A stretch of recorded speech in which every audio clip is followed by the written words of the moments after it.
ఒక అబద్ధాన్ని పదే పదే చెప్పు, అది నిజమై కూర్చుంటుంది. హిందువులు సుదీర్ఘకాలం పాటు ఫేస్ చేసింది ఇదే.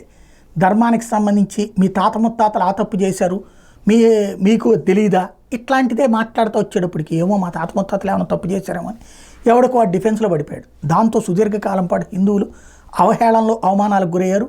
900 సంవత్సరాలు విదేశీయుల చేత పరిపాలించబడ్డారు.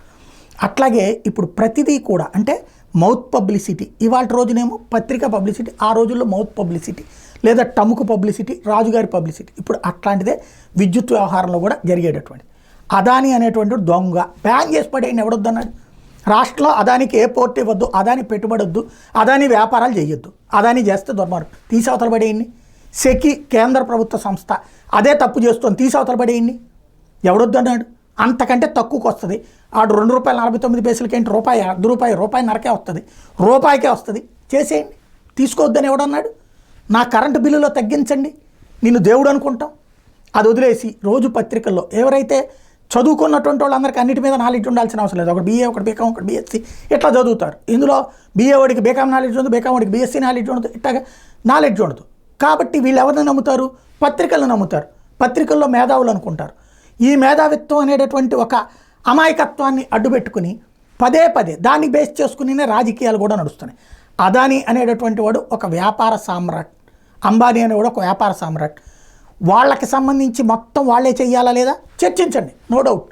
కానీ వాళ్ళ దగ్గర నుంచి కొన్నటువంటి దాంట్లో తప్పు ఉందా, తీసేయండి, బ్యాన్ చేసి పడేయండి.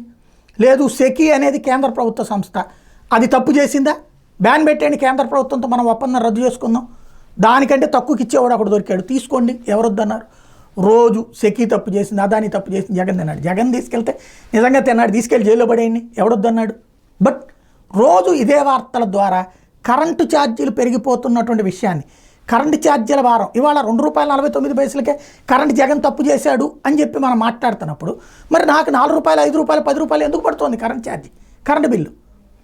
ఇది తగ్గించాలి కదా.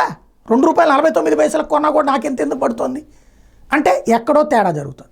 అది ఎక్కడ తేడా అంటే ట్రాన్స్పోర్ట్, అంటే ₹2.49 కొంటున్నట్టు చూపెడుతూ ఇంకో ₹3 రవాణా ఛార్జీలు, ఏది ఆ పవర్ని సప్లై చేయడానికి అయ్యే ఛార్జీలు. మరి గతంలో ఎంతకు పెట్టారు? యూనిట్కి 4.5 అన్నప్పుడు అప్పుడు ట్రాన్స్పోర్టేషన్ ఛార్జీ ఎంత పెట్టారు? తీయండి ఆ లిస్ట్ అంతా, తీస్తున్నారా? నథింగ్.